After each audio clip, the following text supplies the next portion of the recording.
이번 수업 시간에는 한 제국의 발전 과정을 살펴봅니다. 한 무제와 그 이후 시대의 정치, 경제, 군사, 제도 등 각 분야에 대해서 살펴봅니다. 첫 번째로 무제 시대의 내치에 대해서 살펴봅니다. 여러 가지 제도와 정치에 대해서 살펴봅니다. 두 번째로 한 무제 시기의 대팽창을 살펴봅니다. 한 무제 시대 때 흉노를 비롯한 주변 국들을 정복하고 영토를 확장하는 과정을 살펴봅니다. 세 번째, 한 무제 시기 대팽창으로 인한 후유증을 살펴봅니다. 네 번째로 무제 사후, 소제, 선제, 원제 등 여러 황제들 시기의 정치를 살펴봅니다. 1. 무제의 내치. 기원전 141년 경제가 죽고 태자 철이 즉위했습니다. 이때 태자의 나이는 16살이었습니다. 이 사람이 무제입니다. 한 무제는 오랜 기간 동안 재임했는데 여러 방면으로 개혁을 단행했습니다. 그래서 한 왕조는 이때부터 명실상부한 새 시대가 시작이 됩니다. 한 무제는 가의가 건의한 개혁안을 실천에 옮겼습니다. 흉노토벌, 제후의 분화, 대신에 대한 우대, 유학 존중, 역법 개정, 억상정책, 유협의 징계, 교육의 확장 등 가희의 주장이 모두 무제 재위 시기에 실현되었습니다. 가희가 참 대단한 훌륭한 정책 전문가죠. 그러나 무제에게도 결점은 있었습니다. 예를 들면 만년의 사치생활, 미신을 믿고 재산을 모으는 일 등이 있었습니다. 특히 대외팽창과 영토 확장, 대내적인 개혁은 한 제국의 장기적 번영과 평화의 기초를 형성하게 됐다라고 하는 점에서 높이 평가할 수 있습니다. 먼저 무제 내치에 대해서 구체적으로 살펴보도록 하겠습니다. 무제는 즉위한 다음에 즉 기원전 140년 연호를 제정하여 건원 원년이라고 하였습니다. 이는 중국 황제가 처음으로 연호를 사용하기 시작한 것입니다. 무제는 후에 여러 차례 개원 즉 연호를 바꾸었습니다. 기원전 104년 신하 공손경, 호수, 사마천 등의 건의를 받아들여 진다나 시대 때 역법을 고쳐서 하정으로 바꿨습니다. 즉 진나라는 10월을 태수 즉 한 해의 첫 달로 삼았는데 이때부터 정월, 지금처럼 1월 달이 세수 즉 한 해의 첫 달이 되었습니다. 이 밖에 색깔은 왕조의 색깔은 황색, 수는 우로 정했습니다. 연호와 역법이 그 이후 정근대 시대 때 중국에서 계속 사용됐다라고 하는 점에서 황제 제도에서 가장 중요한 조치를 취한 것입니다. 그 다음에 무제가 취한 정책이 제후왕 견제책이었습니다. 당시 제후왕국은 경제시대 때 정리하여 그 실력이 많이 쇠약해졌으나 그들의 영토는 그대로 컸습니다. 무제는 주보원의 계책에 따라 기원전 127년 소위 추운령을 반포하여 제후왕의 계승은 적자 이외에 다른 아들들에게도 토지를 나눠주도록 허락하고 중앙정부에서 열후로 봉하게 했습니다. 그리고 열후들의 후국 즉 시급을 별도로 한 중앙정부의 군에 속하게 했습니다. 이런 조치를 취한 이후 제후왕국은 더욱 세분화되어 축소되었으며 대부분 일반적인 한 군보다도 더 작아졌습니다. 무제는 열후에 대해서도 방심하지 않고 죄만 있으면 벌을 내려 폐위시켰습니다. 그 다음에 좌관율, 부익률, 아당률, 주급률이라고 하는 여러 가지 법률을 만들었습니다. 좌관율은 제후왕국에 파견된 관리가 제후왕과 사사로이 군신관계를 맺는 것을 규제했습니다. 이는 5초7국에 난 이후 경제시대 때 제후왕이 자기 왕국의 정치에 관여하는 것을 배제시켰는데 이들이 사사로이 군신관계를 맺게 되면 다시 왕국의 정치에 관여할 수 있기 때문에 이런 규정을 만든 것입니다. 부익률은 제후왕을 위해 세액을 증액시키거나 별도 명목으로 과세하는 것을 금지합니다. 이것도 마찬가지로 관리들이 제후왕의 사적인 신하가 되는 것을 방지함과 아울러 제후왕의 경제적인 측면에서 통제, 관리한 조치였습니다. 아당률은 중앙정부에서 파견한 관리가 제후왕의 죄를 묵인하는 것을 처벌하는 규정입니다. 주급률은 황제의 종묘제사 때 제사 비용으로 제후왕과 열후에게 황금을 헌상하도록 했습니다. 인구 1000명당 금 4량을 납부하도록 했습니다. 그런데 그 양이 부족하거나 성분이 기준에 미달하면 처벌하는 방법입니다. 기원전 112년 열후 106명이 주급률에 저촉되어 자기를 뺏기게 됩니다. 사실 여기서 가장 중요한 거는 금의 무게와 금의 성분인데 이런 것들은 중앙정부가 검사를 하면서 약간의 사기를 칠 수 있는 것이었습니다. 그래서 이 조치는 열후들을 제거하기 위한 일종의 꼼수 정책으로 활용되었습니다. 지금 보시는 사료는 추운형 사료입니다. 시험에 출제될 수도 있기 때문에 한번 읽어보도록 하겠습니다. 문제체 가생지의 분제조 경제용 조조지개 삭 5초 무제시 주보지책 하 추운지령 사 제호왕 득 분호읍이 봉자재 불행 출첩 이 번국 자석 자차 1에 제분위 7 조분위 6 양분위 5 회남분위 3 황자 시립자 대국 불과 10여성 장사 연 대수유 구명 개무 남북변의. 여기서 간단하게 번역해 보도록 하겠습니다. 문제가 가생, 즉 가의를 지칭합니다.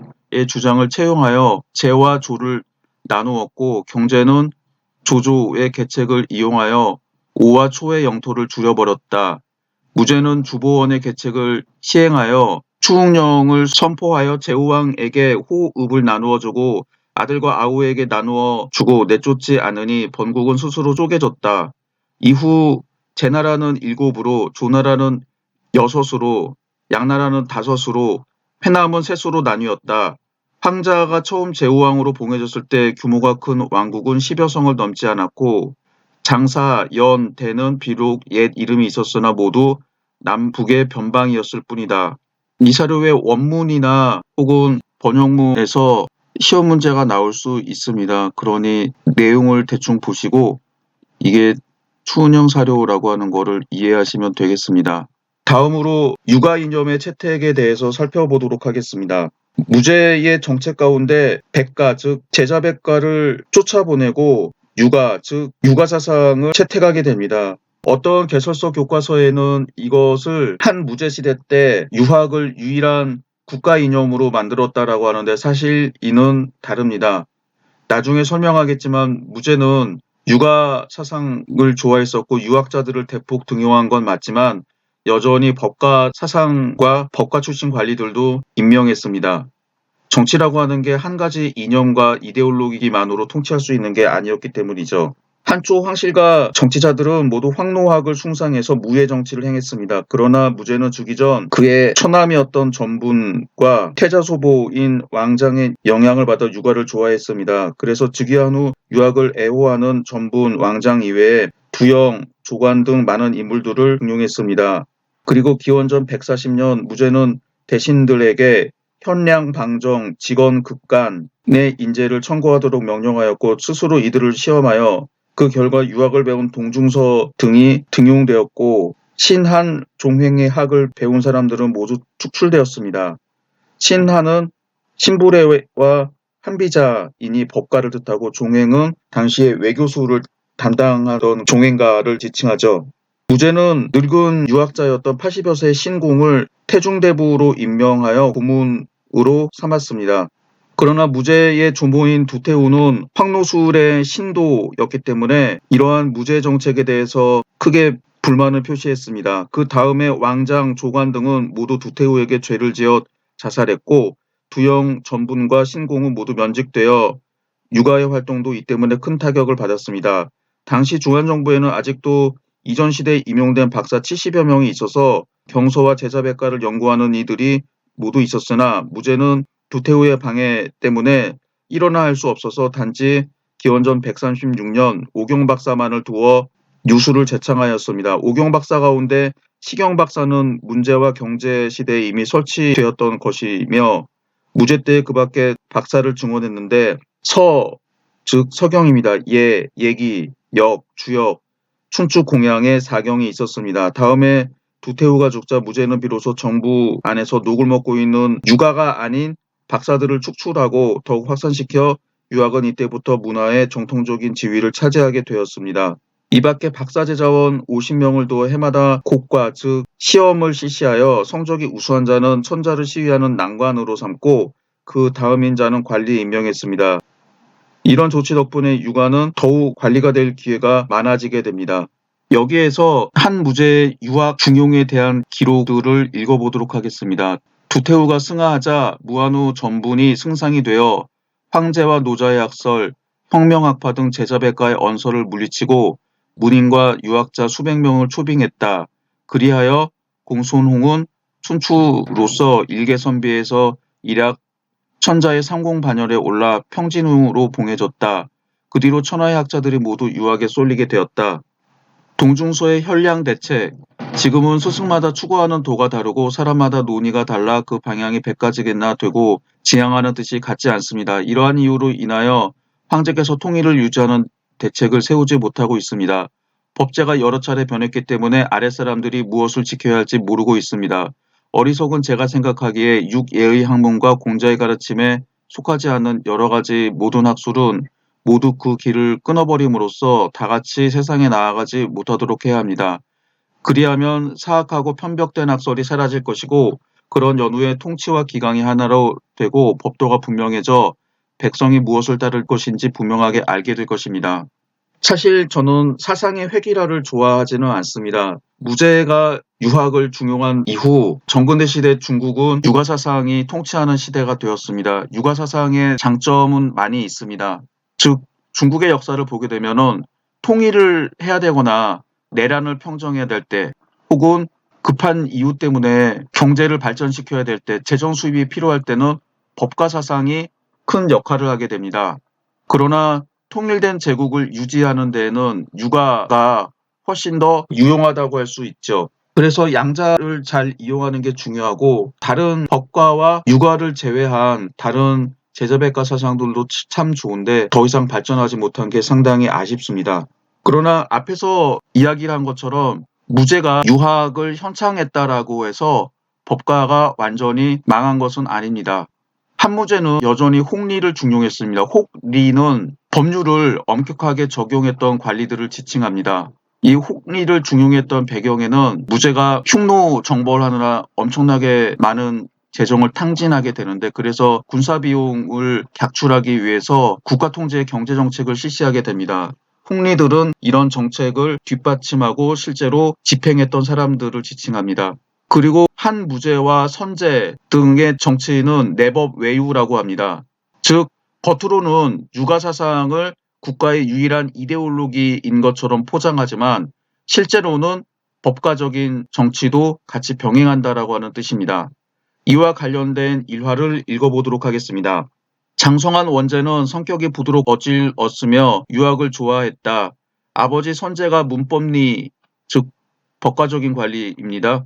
를 등용하여 법률로서 아랫사람들을 묶어놓고 양흥과 개관요와 같은 대신들이 남을 헐뜯는다는 죄목으로 사형을 당한다는 것을 보고 아버지를 곁에서 모시고 있다가 다음과 같이 조용히 말했다. 폐하께서는 형벌을 지나치게 많이 쓰십니다.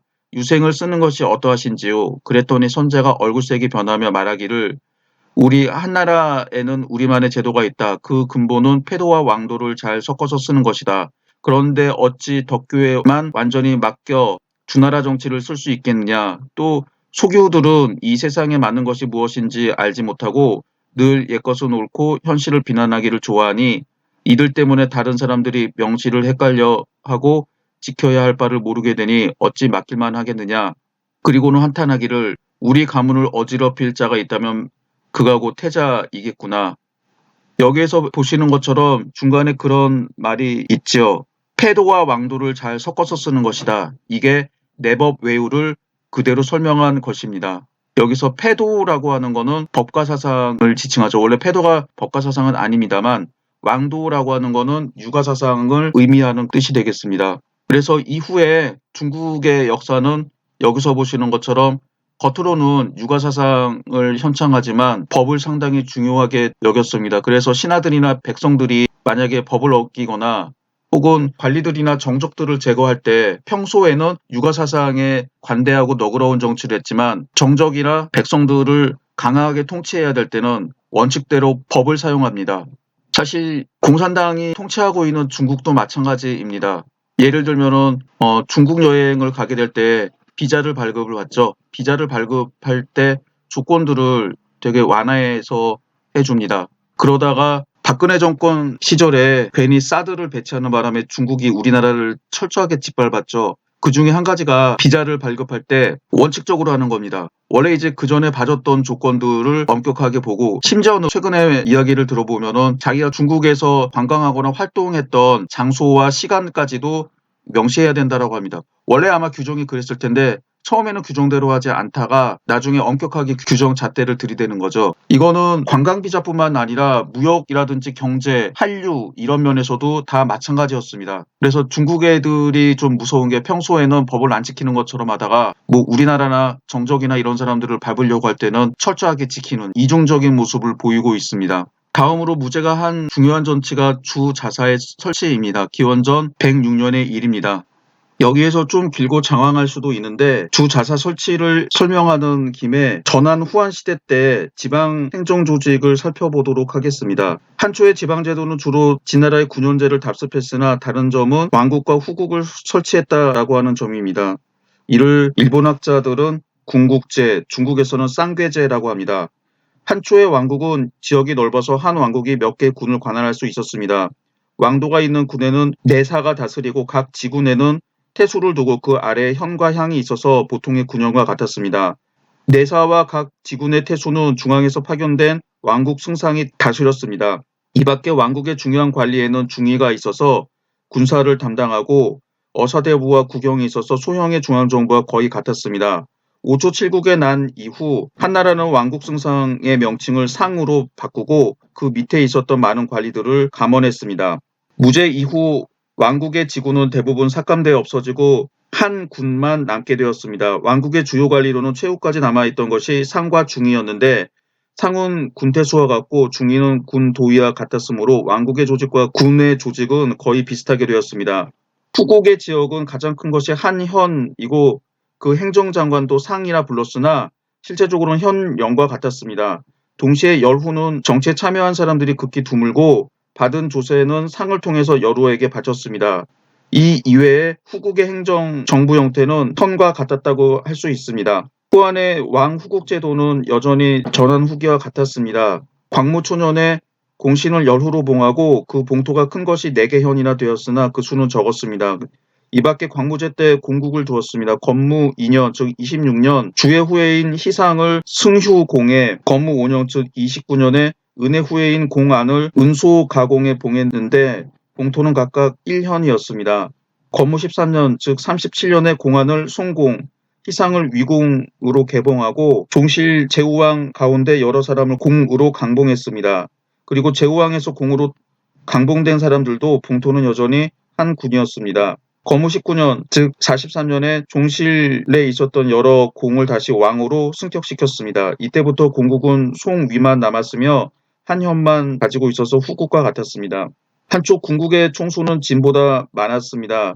고조 말년에 군국은 모두 56개였습니다. 여태우 시대 때 몇 개의 왕국을 증가시켰으나 곧 감소되었습니다. 문제와 경제 시대에도 10여 개의 왕국이 있었습니다. 무제 때 이르러 영토가 넓어지자 많은 군을 증설했습니다. 기원전 104년 한해 군국은 110개가 되었고 이 중 군이 89개, 국이 21개였는데 이때가 한대 군국의 수가 가장 많을 때였습니다. 이후부터 감소되어 기원후 2년 즉 평제 원시 2년에는 모두 103개의 군국이 있었는데 국 즉 왕국이 20개, 군이 83개였습니다. 후한시대 군국의 수는 자주 변했는데 순제 영화 5년 즉 140년을 기준으로 볼 때 당시 105개의 군국 가운데 국이 20개, 속국이 6개, 군이 79개였습니다. 속국은 무제가 귀순한 외족들에게 특별히 설치한 구역으로 속국도의가 다스렸습니다. 그러나 전한시대의 속국은 군에 부속되어 있었고 후한 안제 때의 속국은 별도의 현을 갖게 되어 지위가 군과 동일하게 되었습니다. 이 밖에 진의 내사는 군의 수 안에 포함되지 않았으나 한해 산보는 군의 수에 포함되었습니다. 군국 밑에는 반드시 현이 있었는데 이민족이 거주하는 현을 도라고 불렀으며 이러한 제도는 진나라의 제도와 같았습니다. 어떤 군국에는 약간의 후국이나 황후 공주들의 시급이 포함되었습니다. 사료 용어로는 읍이라고 합니다. 평제 원시 2년 즉 기원후 2년 전국의 현읍이 1314개, 도가 32개, 후국이 241개가 있었는데 현읍, 도, 후국을 합하면 1587개였습니다. 현읍, 도, 후국을 현급 행정구역이라고 할 수가 있겠죠. 인구는 1223만 3062호에 5,959만 4,978명이었는데 전환 인구가 가장 많을 때였습니다. 후한 순제 영하 5년 140년에 전국의 현, 읍, 도, 후국은 1,180개였습니다. 인구는 환제 때가 가장 많았는데 156년 당시 인구가 1,607만 9,060호에 5,006만 1,856명이었습니다. 한 현의 인구는 보통 1만 호를 기준으로 했는데 많은 곳은 수만 호, 적은 곳은 3, 4천 호가 되는 곳도 있었습니다. 현 이하의 조직으로는 향과 정이 있었으며 정 밑에는 다시 리, 15로 나누어 5가구를 5, 10가구를 10, 10개의 10을 리로, 즉 100가구죠. 10리를 정으로 10정을 향으로 편제하였습니다. 이러한 편제는 진나라 때와 같았으나 실제로는 그렇게 철저하지는 못했습니다. 예컨대 정의 설립은 비록 호구를 표준으로 삼았으나 치안 유지와 변경의 방어를 튼튼하게 하기 위해서 어떤 변방 지역에는 인구가 적더라도 정을 설치했습니다. 군의 장관은 태수라고 하는데 질 2,000석이며 중앙정부에서 파견했습니다. 태수는 비록 군의 행정을 처리했으나 매년 반드시 승상에게 상계했습니다. 계란, 계부를 가리키는데 한 군의 호구와 제부의 장부 정리를 말합니다. 태수는 매년 관리를 승상에게 보내어 이러한 재정 호구 자료를 제출해야 했습니다. 승상은 이를 바탕으로 통치하는 참고 자료로 삼았습니다. 태수 이하의 중요한 관리로는 도위와 승이 각각 한 명씩 있어서 모두 중앙에서 파견했습니다. 도위는 비 2,000석으로 한 군의 군사를 맡았습니다.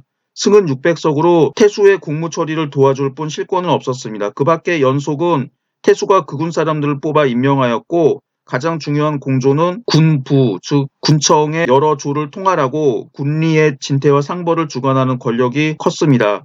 조선시대 이방에 해당하는 관직입니다. 이 밖에 도구 몇 사람을 두어 군에 속해 있으면서 여러 현을 분담해서 감독하고 감찰하는 기능을 맡았습니다. 현의 장관도 1만 호 이상의 현은 령이라고 부르는 것이 통례로 질은 600석에서 1,000석이었고 1만 호 이하의 현은 장이라고 불러서 질은 300석에서 500석이었습니다. 그러나 행정 업무의 다과에 따라 설치 표준으로 삼았습니다. 그리고 승이 있어서 문서를 관리하고 위가 갑주를 맡아 도적을 다스렸습니다. 태수는 매년 봄에 각 현을 순행하여 농업을 시찰하고 가을에도 순행하여 현정을 살폈습니다. 이를 행현이라고 합니다. 현에서는 겨울철에 반드시 소속된 군국에 계부를 보고하고 군국은 그 자료를 바탕으로 현장과 현령을 평가하는 자료로 삼았습니다. 향관에는 색부, 소송과 징세 담당, 삼로, 교육 담당, 유효, 치안 담당이 있었습니다. 정에는 정장이 있어 길을 보호하고 치안을 담당하였으며 관할구역 안에 민사와 형사 문제를 겸해서 맡기도 했습니다. 그 아래 리, 궤, 10장, 5장 등이 있었는데 진나라 제도를 그대로 이어받은 것에 불과했습니다. 그러나 진나라 제도와 다른 점이 있다고 하면 연자 규정만이 없었을 뿐이라고 합니다. 이어서 주자사에 대해서 살펴보도록 하겠습니다. 자사는 본래 한의 중앙정부에서 각 군을 감독하는 관리였습니다. 진나라 시대에는 중앙정부에 때때로 시어사를 두어 각 군을 감독했으나 상설하지 않았습니다. 그리고 감찰구역을 구체적으로 알 수 없습니다. 한나라가 건국한 후에 이러한 제도는 잠시 중단되었다가 해제 때 이르러 처음으로 어사를 지방에 보내 순찰하도록 했습니다. 문제도 때때로 승상사를 보내 순찰하도록 하였으나 상설된 것은 아니었습니다. 무제 원봉 5년 기원전 106년 정식으로 전국을 13개 감찰구로 나누고 이름을 부라 했으며 각 부마다 자사 1명을 두어 소속된 군국을 감독하도록 했습니다. 그러나 삼보, 장안을 중심으로 한 3개의 특별 행정구역으로 수도권에 해당하는 지역입니다. 경조윤, 좌풍익, 우부풍을 지칭합니다. 사마, 하동, 하남, 한해와 홍농 7구는 경기 지역이었기 때문에 13부에 포함시키지 않았습니다. 자사는 보통 상설된 치소에 있다가 대부분 매년 8월에 각 군국을 순행하면서 군국 안에 태수나 승 또는 그 경내에 있는 종실, 호족들의 불법한 일을 보면 즉시 중앙에 보고하고 탄핵했습니다. 탄핵 내용은 모두 6가지로 나눌 수 있습니다. 첫 번째, 종실이나 호족들의 전택에 제한을 넣고 약자를 업신여기거나 포악할 때. 둘째, 태수나 승이 조서를 받들지 않고 탐호하여 허위 문서를 작성할 때. 셋째, 태수와 승이 형벌과 상을 남발하여 번거롭게 하고 고포감을 줄 때. 넷째, 태수나 승의 관리 임명에 정실이 개입되었을 때. 다섯째, 태수와 승의 자제가 그 권력을 믿고 반부에 청탁했을 때. 여섯째, 태수나승이 호족에게 아부하여 정령을 어길 때 경기 7군의 감찰은 처음에 어사 또는 승상이 맡았다가 기원정 89년 별도로 사예 교위를 두어 7군의 감찰을 맡도록 했습니다. 이때부터 감찰군은 14개로 증가되었습니다. 그런데 13부의 명칭과 각 부가 관할하고 있는 군국은 구체적으로 설명하지는 않겠습니다. 13부가 감독하고 있는 각 군국은 무제대를 표준으로 한 것인데 그 이후에 비록 군국의 감소가 있었지만 부의 범위에는 큰 범위가 없었습니다. 평제 때 왕망이 정권을 잡은 후 전국을 12주로 고치고 한해 삭방 사예 2부를 없애고 량주를 옹주로, 교지를 교주로 고쳐 불렀습니다. 후한 시대에는 삭방을 없애고 사예를 주수에 넣어서 여전히 13부가 되었습니다. 자사의 질은 600석으로 지위는 군태수보다 비교적 낮았으나 자사를 오랫동안 역임하고 성적이 우수한 자는 반드시 태수로 승진될 수 있었습니다. 그리고 중앙을 대표하고 지방을 감찰하기 때문에 권위는 상당히 높았으며 점차 태수 상을 능가하게 되었습니다. 기원전 8년 자사를 주목으로 고치고 질은 중 2000석에 지위는 태수 상 위에 서도록 했습니다. 애제 때 주목의 권한이 너무 커서 기원전 5년 주목을 다시 없애고 다시 자사를 두었으며 질은 여전히 600석이었습니다. 평제 때 다시 주목으로 이름을 바꾸었습니다. 또한 광무제 시기인 기원 후 42년 다시 주목을 자사로 개칭하여 그 후 영제 때까지 계속되었습니다. 후한의 자사의 권한은 비교적 전한 때보다 컸습니다. 예를 들면 후한 시대 자사는 범인을 고문할 수 있는 권한이 있었습니다. 이와 같은 자사의 권한은 전한 말부터 시작된 것으로 보이지만 후한 시대에는 더욱 보편적으로 행사되었습니다. 또 자사가 출정할 때 지휘를 군대한 일은 안제 때 이미 여러 차례 기록되었는데 이는 전한 시대에는 전혀 없었던 현상이었습니다. 주는 군보다 비교적 범위가 커서 대규모 전쟁이 있는 경우에만 1군 1국의 힘으로 이겨낼 수 없어 자사의 지휘가 비교적 편리했습니다. 이처럼 자사의 권세는 더욱 증가되었습니다. 순제 때 조서에서 자사에게 여러 군국을 지휘하도록 하고 자사의 명함을 2000석 앞에 놓도록 하여 지방의 최고 행정장관과 같았습니다. 영제 때 사방에서 반란이 일어나자 188년 익주, 유주, 예주에 주목을 설치하고 중신을 임명하였으며 주 전체의 군정, 즉 군사와 일반 행정을 맡도록 하여 자사와 함께 두었습니다. 따라서 주목의 권한이 더욱 무거워지고 주부는 정식으로 감찰행정구역에서 지방 최고행정구역이 되었으며 전의 지방행정구역인 군현의 2급제에서 주군현 3급제로 변했습니다.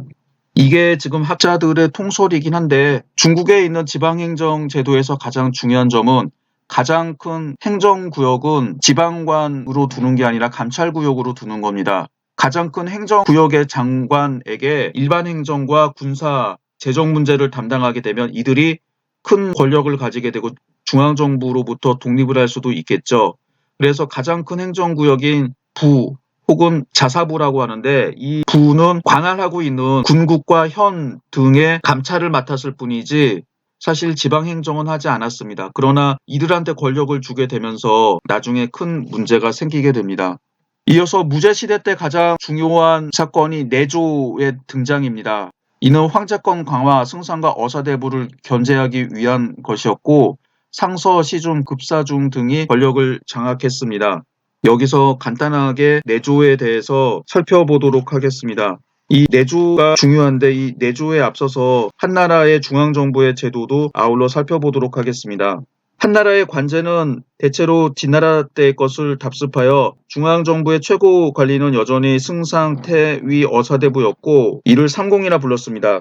승상은 여전히 전국 최고의 장관으로 국가행정을 맡고 있었으며 그 밖에 중요한 관원의 직권은 진나라 때와 별다른 차이가 없었습니다. 다른 점이라면 약간의 관명이 바뀌었고 새로운 관직이 첨가되었을 뿐입니다. 고조 즉위 후 소하를 승상으로 삼고 말년에 승상을 상국으로 고쳐 여전히 수허가 맡았습니다. 해제 때 조참이 상국을 계임하였습니다. 기원전 190년 조참이 죽자 상국을 없애고 좌우 숭상을 두었는데 우숭상이 윗자리에 있도록 하였습니다. 기원전 178년 좌우 숭상을 없애고 승상 한 명을 두었다가 애제 때 다시 대사도로 이름을 바꿨습니다. 승상은 금인자수의 질이 1만석이었으며 중요한 속관으로 승상사직 1명, 질 2000석, 무제 때 처음 설치했습니다. 이 있어서 불법을 바로잡고 승상을 보좌하고 승상 장사 2명 질 천석이 있어 여러 관료들을 이끌어 나갔습니다. 이 밖에 승상, 징사, 승상사가 있었습니다. 승상사는 원래 15명이었으나 무제 때 20명으로 늘렸습니다. 기타 하급 관리로는 소사 80명, 속 100명, 속사 150명 등이 있었습니다. 승상부에는 모두 10개의 부서가 있었는데 모두 조라고 불렀으며 전국의 여러 가지 사무를 맡고 있었습니다. 조를 관리하는 사람을 연이라고 부르면 대부분 승상사가 겸임하였습니다. 진대의 태위는 전국의 병사를 담당했습니다. 한 대의 군사의 정권을 장악할 수 없었으나 그 지위가 높기는 여전히 승상과 동급이었고 금인자수의 질 1만석이었습니다. 칠권이 많지 않았기 때문에 때로는 없애기도 하고 두기도 하였습니다. 기원전 139년 태위 관직을 없앴다가 기원전 119년 다시 대사마로 이름을 바꾸어 두었으나 일종의 명예직이었고 장군 호칭 앞에 사용되어 불렸습니다. 그러다가 후한대에 태위 관직을 회복하기는 했으나 그 권한과 직권은 전과 같지 않았습니다. 한대 어사대부의 권력은 상당히 커서 황제의 조서는 먼저 어사대부에게 내려 승상에게 넘겨주었습니다. 또 승상도 상주할 때 어사대부를 통해 전달했습니다. 이는 승상을 견제하고 감시하려는 의도였습니다. 동시에 어사대부는 대부분 황제가 신임하는 사람으로 임명하였으므로 그 권력은 승상을 능가하기도 했습니다. 경제 때의 조조나 무제 때의 장탕, 조우 등은 모두 어사대부로서 권력을 행사했습니다. 진대의 어사대부는 시어사를 인솔하여 감찰을 맡았으나 한대의 시어사는 어사중승에 별도로 속하여 있으면서 감찰만 하고 어사대부와는 서로 관계가 없었습니다. 어사대부의 질은 중2천석으로 성제 말년 대사공으로 고쳐 불렀으며 질은 승상과 같았습니다. 애제 때 다시 어사대부로 바뀌었으나 얼마 후 다시 대사공이라고 바뀌었습니다. 한대의 경우는 전부 진나라 제도를 답습하여 명칭만 조금씩 바뀌었을 뿐 직권은 대체로 전과 같았습니다. 봉상은 경제 때의 태상이라고 바꾸고 낭중령은 무제 때 광록군, 내사는 경제 때 좌우로 나누었다가 무제 때에는 경조윤, 좌풍이 우부풍으로 고쳐 삼보라고 부르기도 했습니다. 시속내사는 한초에 시속도위라고 부르다가 경제 때에 대농령이라고 이름이 바뀌었고 무제 때에는 다시 대사농이라고 바꾸었습니다. 전객은 경제 때 대행령이라고 하였다가 무제 때에 대홍려라고 바꾸었습니다. 장작소부는 경제 때 장작대장이라고 바꾸었습니다. 중위는 무제 때 직금호라고 바꾸었습니다. 이 밖에 위위, 정위, 종정, 태복, 소부, 첨사 등은 옛 이름 그대로 사용했습니다. 경에게 속한 속관들도 진나라 제도와 거의 같았습니다. 한대의 소위 국영이란 경 가운데 가장 중요한 9명 즉 태상, 광록훈, 위위, 태복, 정위, 대웅려, 종정, 대산홍, 소부를 말합니다. 구경은 정경으로 질은 중2천석이고 그 밖의 경은 열경이라고 불렀습니다. 승상은 내외의 일을 모두 맡아보나 구경은 황실과 중앙정부 자체의 업무를 관리하되 구경의 업무와 궁극과 관련이 있는 것은 반드시 승상을 거쳐야 하고 동시에 구경은 직접 황제의 명령을 받을 수 있었습니다. 그러므로 한대 구경은 순수한 승상의 감독을 받는 관청이라고 할 수 없었습니다. 이 밖에 지위는 높으나 실권이 없는 관직으로 태사, 태부, 태보가 있어 합하여 삼사라 부르며 황제의 고문으로 원로중신을 우대하는 관직이었습니다. 삼사는 모두 금인자수로 지위는 삼공 위에 있어서 상공이라고 불렀습니다. 태보는 여태후 때 두기 시작했으며 태사 태보는 평제 때 두기 시작하였습니다. 또 태자를 교육하는 기관으로서 태자 태부, 태자 소부가 있었는데 경제 때부터 두기 시작했습니다. 이들 관직은 대부분 진나라 시대에 있었던 겁니다. 한나라 시대에 신설된 관직으로는 수형도위, 상림원을 관리하는 일을 맡은 관직입니다. 와 교위, 중랑장 등 몇 개 무관직으로 대부분 무제 때 두었습니다. 한대의 관리 등급은 복미의 수로 고하를 정했습니다. 최고인 삼공은 모두 1만석, 전한 어사대부는 중2천석이었습니다. 그 밑에 중2천석, 주로 구경입니다. 진2천석, 왕국의 상입니다. 2천석, 군태수입니다. 비2천석, 군도위입니다. 이 있었고 바로 다시 그 밑에 1천석, 비1천석, 800석, 600석, 400석, 비400석, 300석, 비300석, 200석, 비200석, 100석 등의 등급이 있었습니다. 그러나 매월 실제로 받는 복미는 대단히 적어서 최고의 1만석도 매월 복미 350곡, 곡과 석은 같은 단어로 모두 10두 즉 10말에 해당합니다. 한 대의 관급은 석이라 부르나 실제 발급하는 복미의 단위는 곡이라 불렀습니다. 을 받았으며 최저 100석은 겨우 16곡만 받았습니다. 복미 이외에 봉전이 있었는데 등급의 높고 낮음에 따라 그 수가 정해졌습니다. 이런 관료제도가 있었는데 이런 관료제도에서 승상과 어사대부의 권력을 뺏은 관직이 바로 내조입니다. 내조에 대해서 구체적으로 살펴보겠습니다.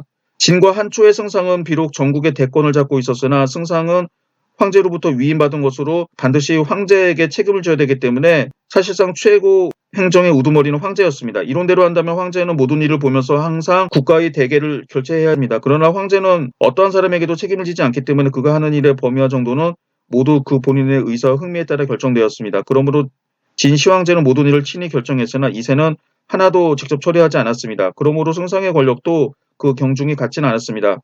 만일 정책 흥미 있는 황제를 만나면 승상은 그 명령을 처리하면 되기 때문에 큰 권력이 없었으나 반대로 정책 흥미가 없는 황제를 만나면 일체의 일을 승상에게 맡겨버려 승상은 전국적인 일을 처리하게 되었습니다. 대체적으로 한초의 몇몇 황제는 무의 정치의 영향을 받아서 정치에 적극적이 아니었습니다. 따라서 맡겨질만 한다고 하더라도 승상은 큰 권력을 가지고 있었고 권한도 컸습니다. 무제 본인이 모든 것을 장악하려고 했기 때문에 재상의 권력은 더욱 줄어들게 됩니다. 무제는 이를 처리하기 위해 그의 시종과 수행원의 수를 크게 늘렸으며 이들이 점차 승상의 권한을 뺏게 됩니다.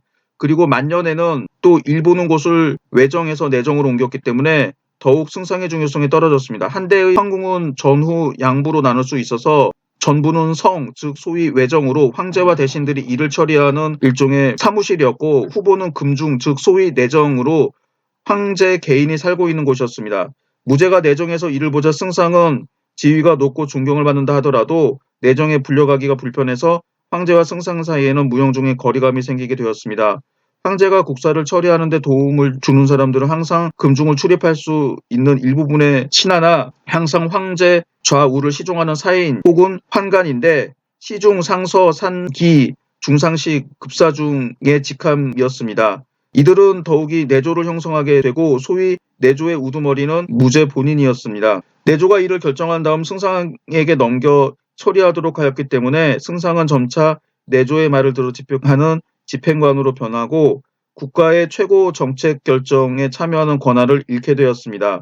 내조의 상서는 원래 소부에 속하였던 황제의 개인 비서로 그 우두머리가 상서령이었고 질은 1천석에 불과했습니다. 그러나 조령을 반포하고 장주를 열독할 수 있는 권리가 있었기 때문에 점차 명령을 발표하는 기관으로 변했습니다. 무제 이후 상서의 권력은 더욱 커져 정권을 잡고 있는 대신이 반드시 그 직무를 겸하게 되었습니다. 초제 때 곽강은 대사마, 대장군, 영상서 사이 직권으로 보정하였고 전후 좌우 장군을 두어 내조의 최고 정책결정 집단을 이루기도 했습니다. 이때부터 내조는 황제 위주에서 장군 위주로 바뀌게 되었습니다. 이전에 대장군이랑 본래 전쟁 때 군대를 통솔하는 최고 사령관이었고 외척으로 임명하는 것이 상례였습니다. 두 영과 위청이 대장군을 역임한 바가 있습니다. 이 밖에 표기장군과 거기장군 등이 있었으나 그 지위는 대장군에 미치지 못했습니다. 이런 장군의 호칭은 전쟁이 끝나면 즉시 취소하였으나 무제 때 위청 곽거병은 수도에서 장군으로 불을 열기 시작했습니다. 그 지위는 비록 높고 융숭한 대접도 받았으나 정사에는 그리 간섭하지 않았습니다. 그 후 중신에게 장군의 칭호를 붙여주었습니다. 소제 때 대장군이 실제로 섭정하고 승상은 대장군의 속관으로 변했다고 합니다. 외조의 관원으로는 시중, 급사중만이 겨우 내조의 정책에 참가할 수 있었습니다. 이것이 한대 정치제도의 가장 큰 변혁이었습니다. 그 밖에 장군, 즉 거기장군, 표기장군, 위장군도 이때부터 보종 대신의 직함이 되었고 곽광 이후에는 이런 보종장군은 외척이 독점했습니다. 성제 때에는 보종장군의 이름을 없애고 대사마라고 불렀습니다. 이것도 대부분 외척이 차지하였고 단지 애제 때에는 동현만이 대사마가 되는 예외가 있었을 뿐이었습니다. 이처럼 외척의 보정은 왕망의 찬탈을 가능하게 했고 전환시대를 끝내게 합니다. 다음으로 내조의 뒤를 이었던 상서에 대해서 살펴보도록 하겠습니다. 후한 광무제는 전환시대 외척의 패단을 보고 보종장군을 설치하지 않았으며 황제가 철저히 정치에 참여하도록 하기 위해서 대권을 중앙 내조의 상서에 집중시켜 재상 권력이 줄어들었습니다. 후한 시대의 승상을 사도라고 불러 민정을 살피게 하고 제도 등을 건의하게 하였으며 어사대부는 사공이라고 고쳐 불러 토목공사와 수리를 맡도록 하고 태위는 항상 전국의 병사를 살피도록 했습니다. 따라서 한대의 삼공은 실제 권력이 없었으며 상서는 실제적인 최고 행정장관이 되었습니다. 영제 때 상서는 독립기관이 되어 상서대 또는 중대라고 불렸으나 명의상 여전히 소부에 속했습니다. 상서령의 지위도 공경보다 비교적 낮아서 그 인선도 상당히 쉬웠습니다. 상서의 최고 장관인 상서령은 질 1000석이었고 그 다음에 상서복야가 질 600석이었습니다. 전환시대 상서는 4조로 나뉘어 각 조에 상서 1명 600석입니다. 이 있었는데 성제 때에는 5조로 늘렸습니다. 그리고 후제 때에 또 6조로 늘렸습니다. 즉 2조 공경의 일을 맡아봅니다. 민조, 리민의 상주를 맡아봅니다. 남 2000석조와 북 2000석조 주로 궁국 2000석의 일을 맡았습니다. 남 주객조와 북 주객조 주로 외국과의 외교 문제를 다루었습니다. 가 있었습니다. 각 조에는 상서 1명 이외에 상서시랑 질 400석 6명이 있어 문서의 기초를 맡고 상서령사 질 200석 3명이 있어 기록을 맡았습니다. 이 밖에 상서 좌우승이 각각 1명씩 있었으며 지위는 시랑과 같았으나 육조에 속하지 않고 좌성은 상서대 인사를, 우승은 상서대의 총무 역할을 맡았습니다. 후한의 광무제, 명제, 장제, 세황제 때 외척들은 비교적 법을 잘 지켰고 황제들도 정사를 외척에게 위임하지 않았기 때문에 외척의 전횡이 없었습니다. 그러나 화제가 어려서 즉위하자 두태우가 정사를 맡고 오빠 두헌을 대장군으로 삼아 정치를 맡겨 외척의 전횡이 나타나게 되었습니다. 그 후 화제가 성인이 된 후 환관인 정중과 모의하여 두헌을 제거했습니다. 그리고 정중을 후로 봉하고 항상 정중과 정책 결정을 하자 환관의 권세가 강해지게 됩니다. 그 후 한의 조정은 외척과 환관의 정치투쟁의 장소로 바뀌어서 결국은 나라를 망쳤다고 합니다. 환관의 권력 장악은 한무제 때까지 거슬러 올라갑니다. 한무제는 말년에 후궁에서 정사를 결정했기 때문에 소위 내조를 형성하게 되었으며 상서가 황제의 명령을 관리했기 때문에 점차 실권을 장악하게 됩니다. 상서의 장관인 상서령은 원래 사인으로 임명하였으나 무제 때 환관이 상서의 일을 맡아 중서 알자령으로 고쳐 부르고 어떨 때는 중서령이라고 불렀습니다. 그러므로 한대의 상서령과 중서령은 같은 직으로 명칭만 다를 뿐이었습니다. 사기라고 하는 중국 최초의 역사서를 편찬했던 사마천이 자기의 자서전의 기록에 따르면은 돈이 없어서 궁형에 처해지게 됐다라고 하는데 제가 봤을 때는 돈이 없어서 궁형에 처해진 건 아니었습니다.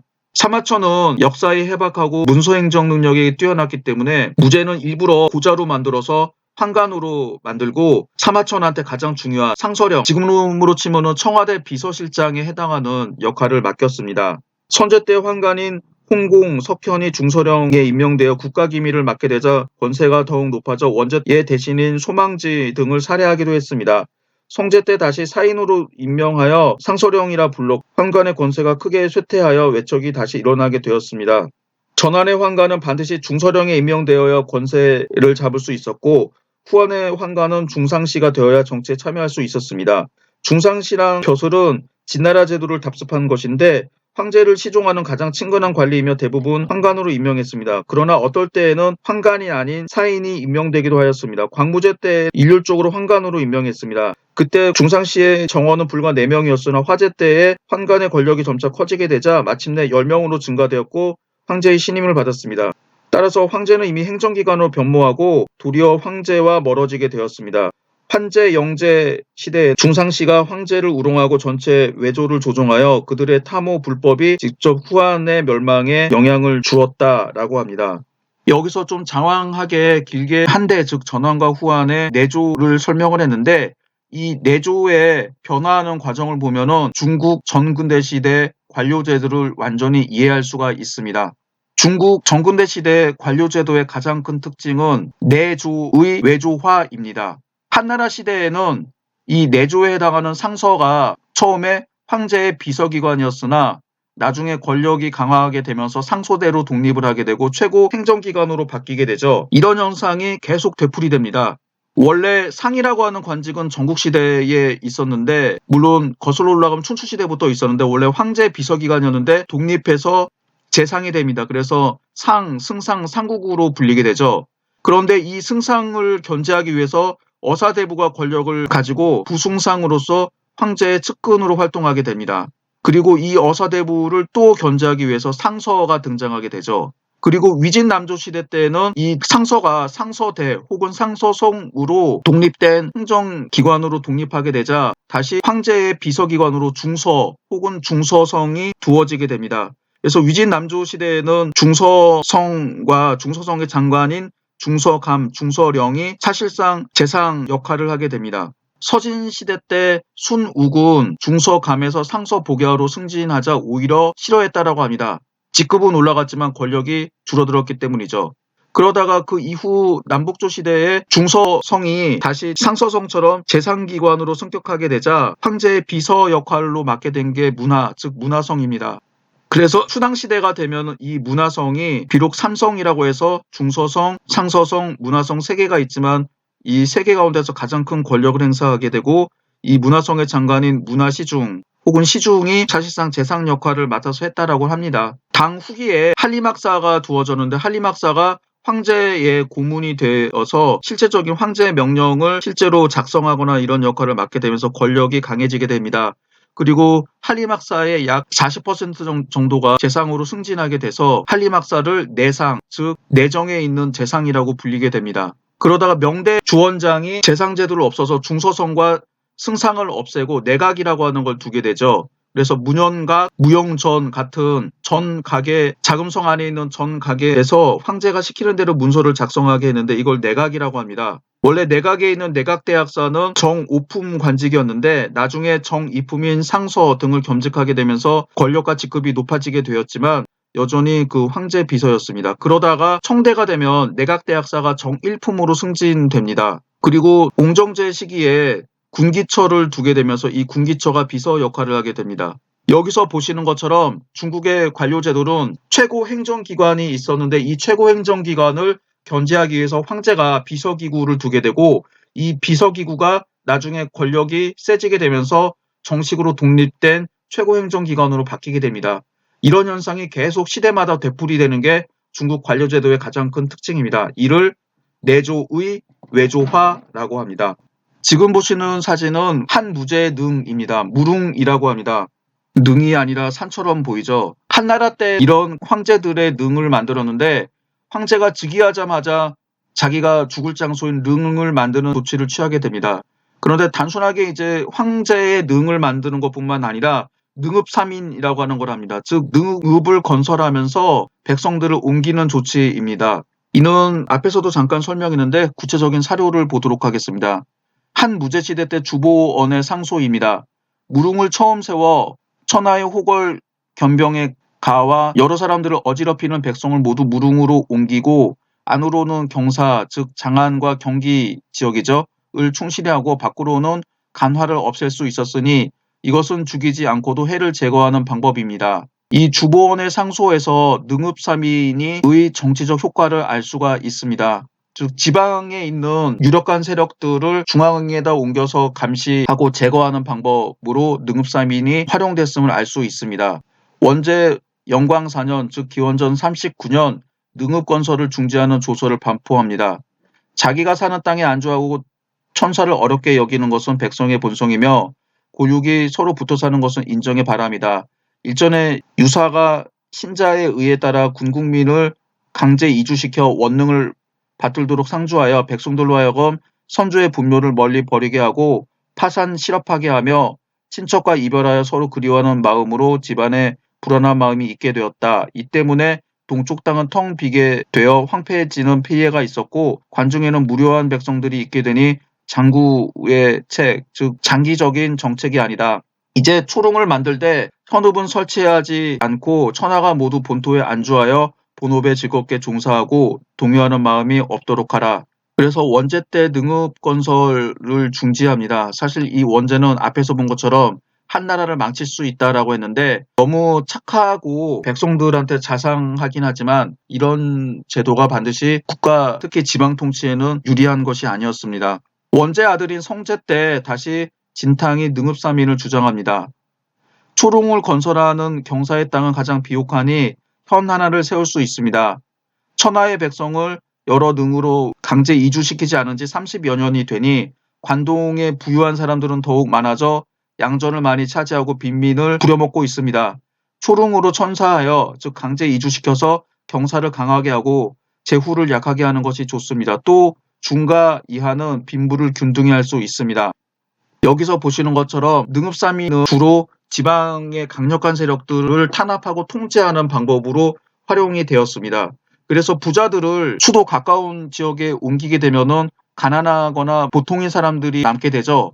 그래서 이들한테 균등하게 세금과 요역, 군역을 부담시킬 수 있고 이들이 너무나 부자가 아니기 때문에 국가, 지방에 있는 관리들이 통제하기 쉬웠습니다. 이런 장점이 능읍삼인의 장점이었는데 한 마리는 제대로 실행되었다고 보기는 좀 어렵습니다.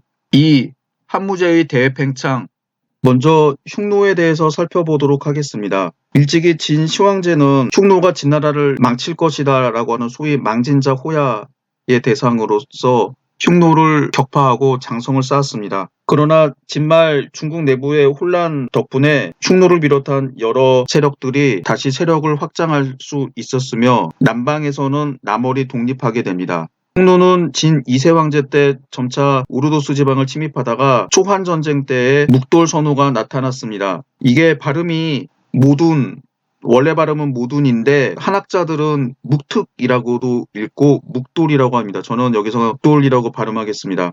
묵돌 선우는 기병 30만 명을 거느리고 북쪽으로 정령, 동쪽으로 동호를 정복하고 서쪽으로는 월지를 격파하여 서역, 지금의 신강 위구르 자치구 지역에 있는 오아시스 국가 30여 개 국가가 흉노에 신속하였습니다. 또 계속 남침하여 진대 상실했던 우르도스 지역을 전부 회복하고 중국 서부의 일부 요새 지역을 탈취하였습니다. 따라서 한나라에 큰 해가 되었습니다. 흉노는 한초부터 계속 한나라 변경을 침입했습니다. 기원전 201년 흉노가 한왕신을 마읍에서 포위하자 9월에 신은 흉노에 항복했습니다. 묵돌선우는 이 기회를 틈타 남하하여 태원, 지금 산서성의 성도 도총 소재지인 태원시입니다. 여기까지 진격했습니다. 기원전 200년 한 고조 유방은 30여만 명을 거느리고 흉노를 정벌했으나 평성 부근에 있는 백등산에서 포위되어 흉노에게 포로가 될 뻔했습니다. 유명한 백등산의 전투입니다. 이때 묵돌선우의 알씨, 흉노 말로 선우의 부인 황후에 해당하는 명칭입니다. 알씨, 아씨, 연지라고도 발음을 하게 됩니다. 에게 후한 뇌물을 주고 그 위험을 벗어났습니다. 이때 한나라 군대의 병력 손실이 컸는데 사조론 날씨가 추워 얼어 죽은 사람이 7, 8만 명이나 되었다고 합니다.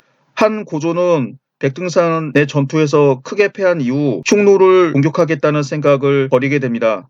기원전 198년 고조는 유경의 건의를 받아들여 흉노와 화친하고 한 사람의 종실 여자를 묵돌선우에게 출가시켰습니다. 이밖에 한나라는 매년 흉노에게 일정한 액수의 솜과 명주, 술, 기타 음식을 보내기도 했습니다.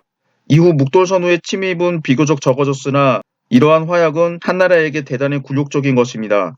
사실상 이때 한나라는 흉노의 소국이었다라고 할 수 있습니다. 종속국, 속국, 흉노의 갑질을 당하는 부용국 정도였죠.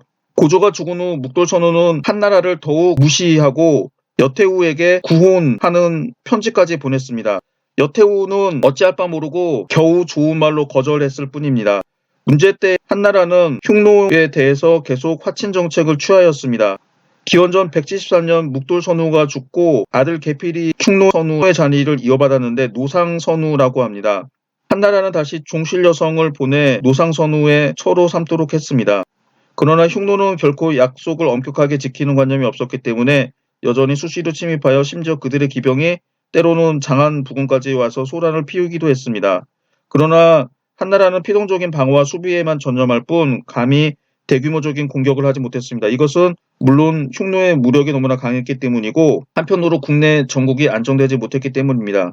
문제 경제 시대 일부 신하들은 화친 정책에 불만을 표시하고 특히 가인은 그의 치한책에서 흉노를 강경하게 대처하도록 주장했습니다.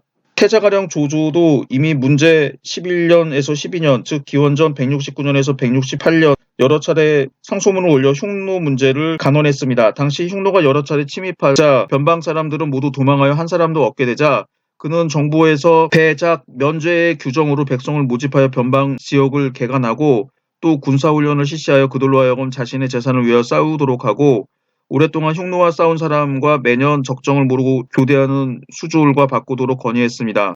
또 상을 내리는 규정으로 백성들에게 곡식을 변방으로 수송하게 하여 병경의 군량을 저축하도록 건의했습니다. 이 건의는 모두 문제에 의해서 실행되었습니다. 이 부분은 납속수작제라고 해서 임용고사 문제에 출제가 된 적이 있습니다. 조조의 다른 상주문 가운데 한군과 흉노군의 장단점을 비교하였습니다. 조조는 흉노가 뛰어난 점 3가지를 열거하고 있습니다. 즉 말이 좋고 마술이 뛰어나며 혹한과 기하에 잘 견딜 수 있다고 하였습니다. 한나라 군대의 장점은 5가지인데 평지전에서 뛰어나고 병기가 우수하며 진술이 엄정하고 활쏘기가 정묘하며 보병전에 뛰어나다라고 하는 점을 들었습니다. 그러므로 조조는 험준한 지역에서는 투항한 이민족을 앞세워 흉노와 대항하도록 하는 대안을 제시했습니다. 그들은 흉노의 모든 장점을 가지고 있기 때문입니다. 평원 지역에서는 한나라의 보병군대로 흉노의 기마 부대를 제압하자고 주장했습니다. 기원전 152년 한나라는 다시 공조를 흉노의 군신선우에게 출가시키고 이들과 교역했습니다. 흉노는 여전히 소규모 침입을 계속했으나 한나라는 막을 수 없었습니다. 기원전 133년 한나라는 처음으로 흉노에 대해서 무력을 사용하기 시작해서 어려운 전쟁을 하게 됩니다.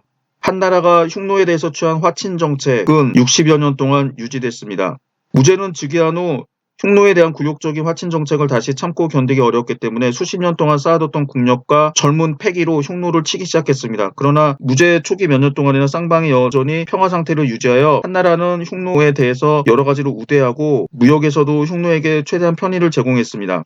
기원전 133년 왕회가 흉노 토벌의 계획을 이반합니다. 주화파인 한항구의 반대로 격렬한 논쟁을 거친 후에 무제는 왕회를 지지하기로 결심했습니다. 그해 한나라는 마읍 사람 서비를 흉노에게 거짓 항복하게 하여 흉노로 하여금 마읍에 남침하도록 유인하는 한편 대군 30여만 명을 마읍 부군의 산골짜기에 매복시켜 흉노가 올 때 공격하도록 했습니다. 이 계획은 처음에 잘 진행이 되었는데 흉노의 군신선우가 10만 기병을 거느리고 남하하여 마읍에서 멀지 않은 곳까지 왔다가 한나라의 음모를 알아차리고 후퇴하게 됩니다. 한나라 군대는 이들을 추격하지 못했습니다. 이때부터 흉노는 한과 국교를 단절하고 때로는 침입했으나 관시의 교역은 여전히 유지됐습니다. 그 이후 한나라는 적을 유인하는 전략을 벌이고 전면적인 공격을 시작했습니다. 기원전 129년 무제는 위청, 공소나, 공소노, 이광 네 장군에게 각각 기병 1만 명을 주어 흉노를 따로 공격하도록 했습니다. 그 결과 위청만이 전공을 올리고 공소노와 이광은 모두 흉노에게 패했습니다. 이후 한나라 군대 전술의 변화가 생기게 됩니다. 출정할 때마다 규모가 더욱 큰 하나 또는 2병단을 보내어 사막 깊숙이 들어가 흉노의 주력을 섬멸했습니다. 그리고 하나의 병단은 몇 개의 독립 전투 단위로 조직했습니다. 예컨대 좌익, 우익, 전봉, 후거 등과 같이 나누고 각 단위의 병력은 모두 전투에 능한 장군에게 지휘하도록 하였으나 전체 병단의 최고 지휘자는 외척으로 임명했습니다. 그 후 한나라는 여러 차례 흉노를 대규모로 공격했는데 모두 외척인 위청, 무제 위양후의 아우입니다. 곽거병, 위청의 다른 누이의 아들입니다. 이 지휘하였습니다. 기원전 129년 이후 위청 곽거병의 대규모 흉노 정벌은 모두 6차례였는데 전과가 가장 뛰어났던 것은 다음에 4차례였습니다. 기원전 127년 한나라는 위청으로 하여금 흉노를 정벌하게 하였는데 이때 적 수천 명을 사라졌고 소와 양 100여만 마리를 노획하였으며 오르도스 지역을 수복했습니다. 한나라는 그 지역에 삭방군을 설치하고 오르도스 바깥의 지역에는 오원군, 즉 지나라의 구원군을 두었습니다. 기원전 124년 대장군 위청은 소건, 이저, 공소나, 이채 등을 이끌고 각각 고걸채, 삭방 등지를 출발해서 진격했습니다. 한나라 군사들은 600리, 700리의 국경을 벗어나 흉노의 우연항을 포위하였습니다. 이때 우현 비왕 10여 명, 남녀 1만 5천 명, 소와 말 수십만 마리를 노획했습니다. 기원전 121년 3월 곽거병이 1만 기병을 이끌고 농서군을 출발해서 서쪽으로 언지산을 넘어 1천여리를 진군하여 흉노인 수급 8천여 급을 참하였습니다. 그해 여름 곽거병은 다시 북지군을 출발해서 흉노 국경 안으로 2천이나 깊숙이 들어가 기련산에 이르러 흉노 3만 명을 참하고 2,500명을 사로잡았습니다. 그해 가을 흉노 고냐왕이 그 무리 4만 명을 이끌고 한해 항복하자 한나라는 이들을 농서, 북지, 삭방, 상군, 운중 5군의 변방 밖에 살도록 하였습니다. 이때 한나라는 하서 지역, 하서회랑이라고 하는데 지금의 감숙성 지역입니다. 을 얻고 기원전 116년에서 111년 사이에 이곳에 무의, 장액, 주천, 도낭 4군을 설치했습니다. 이 부분도 임용고사에 출제가 된 적이 있습니다. 기원전 119년 한나라는 위청, 곽과여병에 각각 5만 기병을 주어 출격하였습니다. 위청은 정양군을 떠나서 일천여리를 가서 흉노의 이서사 선우를 만나 격전을 벌여 선우가 도망가자 한나라 군대는 진안산까지 추격했다가 흉노인 19,000명을 죽이고 돌아왔습니다. 곽거병은 대군과 우부평군을 출발해서 이천여리를 진격하여 사막을 넘어 난거서산까지 추격했다가 돌아왔는데 흉노 7만여 명을 죽였습니다. 그러나 한나라 군대의 손실도 컸습니다. 두 군대의 손실은 모두 사졸 2, 3만 명, 군마 10여만 피를 잃었습니다. 흉노는 비록 멀리 도망갔으나 한나라 군대의 말이 적었기 때문에 대규모 진격을 할 수 없었습니다. 위청 곽거병의 북벌은 비록 공적이 상당히 컸지만 또한 불필요한 낭비도 컸는데 특히 곽거병이 심했습니다. 동시에 장군들 중에서 심각한 파벌 싸움으로 한나라 군대는 다시 위력을 발휘할 수 없었습니다. 당시 흉노를 정벌한 무장들은 대부분 관서 사람들로 그들은 모두 용감하고 전투에 능하며 사졸들을 사랑하고 아낄 줄 알았습니다. 무제는 그들을 군대의 골간으로 삼아 실질적인 작전 임무를 담당하게 하였으며 외척군인을 최고 지휘자로 임명했습니다. 이들 관서군인들 가운데 이광이 가장 이름을 떨치고 있었는데 무제와 위청은 그를 질투했습니다. 원수 4년 흉노 정벌에서 이광은 위청의 배척을 당하고 분하여 자결했습니다. 이광의 아들 이감은 본래 곽과병의 부하에게 예속되어 있었으나 그 부친의 죽음에 악감정을 품고 위청을 습격하여 부상을 입혔습니다. 그 후 이감은 무제를 따라 사냥을 갔다가 곽과병에 의해 사사되고 말았는데 무제는 곽과병을 두둔하여 무마시키고 말았습니다. 무제 말년에 관서군인 이씨와 외척군인 사이에 다시 마찰이 생겨 한나라 군대는 흉노와의 전쟁에서 큰 패전을 당하기도 했습니다. 기원전 119년 위청 곽거병이 마지막 출정을 한 이후 20년 동안 한나라와 흉노는 다시 대규모 전쟁을 벌이지 않았습니다. 그러나 무제의 변방 사업은 중지된 것이 아니었습니다. 즉 이 기간 동안에 조선을 정벌하고 서쪽으로 서역과 교통하고 남쪽으로 동구, 양월과 서남이를 평정하기도 하여 판도가 크게 확장되었습니다. 이런 확장은 똑같이 흉노에게도 커다란 위협을 주었습니다. 한나라는 기원전 108년 조선을 일반적으로 위만조선이라고 하죠. 멸망시킨 후 요동세회의 오한을 끌어들여 그들에게 동북 변방의 세외 지역에 살게 하고 흉노를 감시하도록 하였습니다. 기원전 105년 이후 흉노가 서쪽으로 물러가자 그들의 좌부는 요동으로부터 서쪽으로 지금의 내몽골 중부지역으로 옮겨와서 한해 운중군과 서로 접하고 있었습니다. 이것은 한나라의 동북 정책과 관련이 있었습니다. 원봉 3년 무제는 한나라 인근의 누란 차사 이국을 공격했습니다. 기원전 104년 다시 외척 이강리를 보내 파미르 서쪽의 국가인 대환을 정벌하기 시작해서 기원전 102년 이를 격파하여 위세가 서역을 진동하고 여러 나라들이 한나라에 조공을 하게 됩니다. 이때 흉노의 정치 중심은 이미 서쪽으로 이동하였고 또 장기가 휴식으로 국력이 점차 회복하게 되자 다시 침입을 개시하여 한나라와 서역 패권을 다툰 싸움을 벌이게 되었습니다. 무제도 새로 서역을 평정한 기세로 다시 흉노를 정벌하려고 했습니다. 무제는 여전히 전처럼 외척을 군사 최고 지휘자로 하는 원칙을 채택했으나 위청 곽과병은 이미 세상을 떠나 이때 인물은 이광리가 맡게 됩니다. 이광리의 자질은 위청 곽과병보다 훨씬 떨어져 대환을 정복할 때 군기가 해이해져 여러 차례 패하기도 했습니다. 그러나 무제가 전적으로 그를 지지하여 3년 동안 전후 20만 명을 동원하여 겨우 승리하였습니다. 그러므로 흉노를 토벌하는 최고 책임은 맡을 수 없었으나 무제는 여전히 그를 신임하였습니다. 기원전 99년 무제는 그에게 3만 기를 이끌고 흉노를 공격하도록 하였는데 이릉, 이광의 손자입니다. 에게 보급품 수송을 맡도록 하였습니다. 이릉이 이를 원하지 않자 무제는 다시 이릉에게 5,000명을 이끌고 이광리와 따로 출격하도록 했습니다. 이광리는 주천을 떠나 천산에서 흉노 우연왕을 격파하고 1만여 급을 참획하였으나 자신의 손실도 2만 명이나 되었습니다. 이거는 사실상 패전이죠. 이릉은 거연성을 출발하여 북쪽으로 30일을 가다 준계산에서 제후 선우가 친히 이끄는 10만여 명의 흉노군과 만나 한나라 군대는 싸우고 후퇴하면서 흉노 2만여 명을 사상시켰습니다. 그러나 구원군이 없어서 국경으로부터 백여리 떨어진 곳에서 흉노에게 패하여 이릉은 투항하고 그 부하 중 한나라로 돌아온 사람은 겨우 500명이었습니다. 이 전쟁에서 한나라는 큰 타격을 받았는데 여기에서 외척군인과 관서군인의 갈등이 여전히 존재하고 있었음을 알 수 있습니다. 기원전 97년 한나라는 흉노에 대해서 다시 대규모 공격을 가하여 출동 병력이 20만 명에 달했습니다. 이광리가 이끄는 보병과 기병 14만 명이 삭방군을 출발하고 한열이 이끄는 보병 3만 명이 우원을 출발하고 공손호의 보병 4만 명이 안문군을 출발했으나 모두 전과 없이 되돌아왔습니다.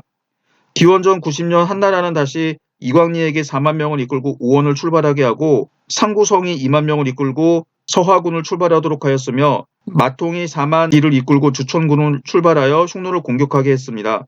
그러나 상구성, 마통 두 사람은 전과 없이 되돌아왔고 이광리는 전멸당하자 흉노에 투항했습니다. 이후 무제가 죽을 때까지 다시 흉노에 대해서 능동적인 공격을 하지 못하게 되었고 처음에는 승리했던 흉노 정벌은 마지막에는 패배로 끝을 맺곤 합니다. 무제의 흉노 북벌은 막대한 대가를 치르긴 했으나 흉노의 손실도 상당히 컸습니다. 첫째, 인구 손실입니다. 고조 때 흉노에 기병 30만 명이 있었는데 무제 때에도 큰 차이가 없었습니다. 아마 이를 바탕으로 흉노 인구를 추측하면 약 100만에서 150만 명 정도였고 한나라와 비교하면 상당히 적은 수였습니다. 한나라는 평제 때 인구가 6천만에 가까웠으며 무제 때 인구 총수는 기록은 없지만 4천만 이하는 아니었을 것입니다. 한나라 때 여러 관리들이 흉노의 전체 인구는 한나라의 큰 군만 못하다고 했습니다. 한나라의 군은 인구가 200만 명 이상인 되는 곳이 3군데나 있었습니다.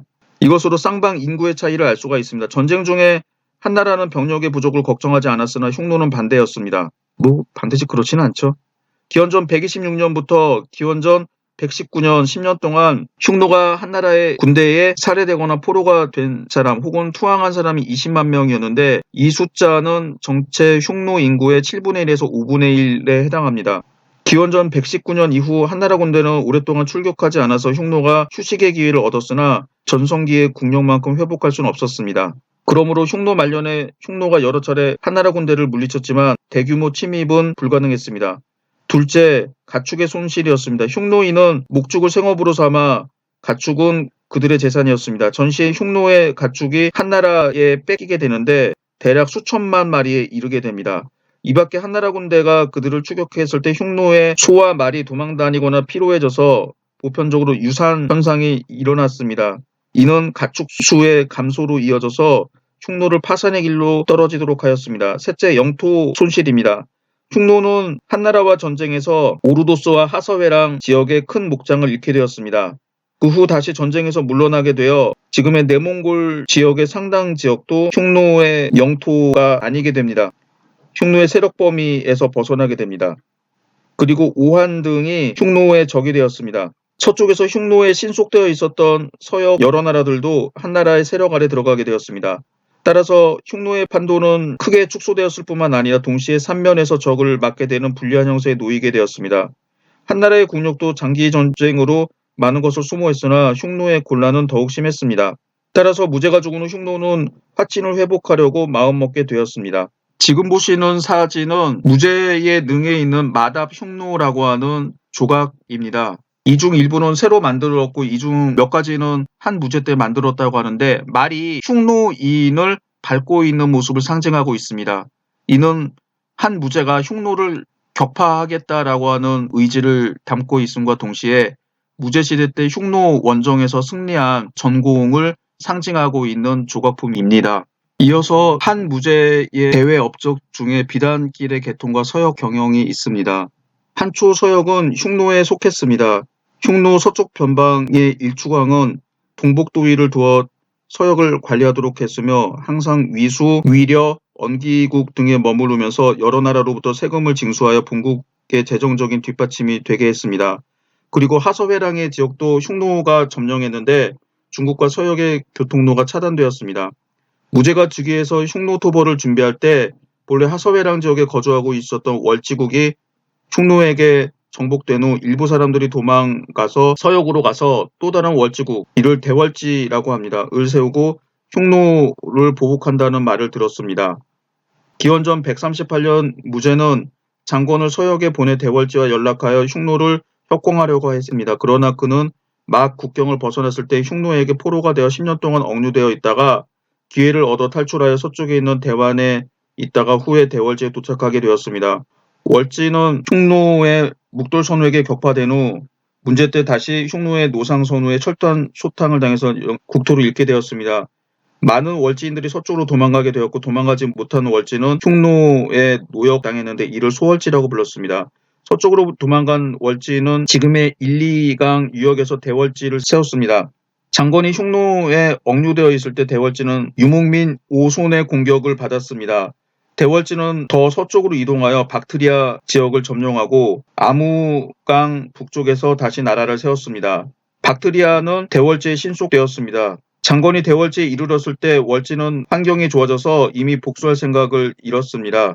장건은 대월지로부터 약 1년 동안 머물고 있다가 돌아오는 길에 다시 흉노에게 잡혀 1년을 지내다가 또 탈출해서 원삭 3년에 돌아왔는데 모두 13년 기간 동안 사신으로서 해외를 떠돌아다녔습니다. 그가 출국할 때 동행했던 사람이 100여 명이었으나 돌아올 때 겨우 그와 그의 흉노 노비 간보 한 사람뿐이었다라고 합니다.